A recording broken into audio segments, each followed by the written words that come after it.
नागपूरच्या महाल भागातील झेंडा चौकामध्ये मद्यधुंद कार चालकाने तिघांना उडवलं तर 3 आरोपींना अटक। गाडीमध्ये सापडलेला गांजा कुठून आणला याचा तपास सुरू।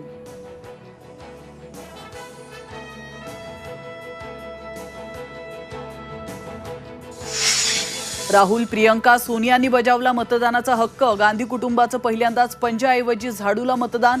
नवी दिल्लीत काँग्रेसऐवजी आपचा उमेदवार।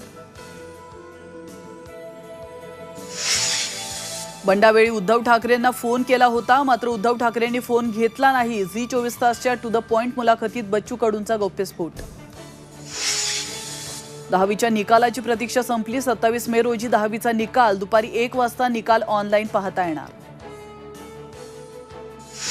कोल्हापुरातील राजापूर बंधाऱ्यातील पाणी अज्ञातांनी सोडलं। पाण्याच्या सुरक्षेसाठी बंधाऱ्यावर पोलीस बंदोबस्त।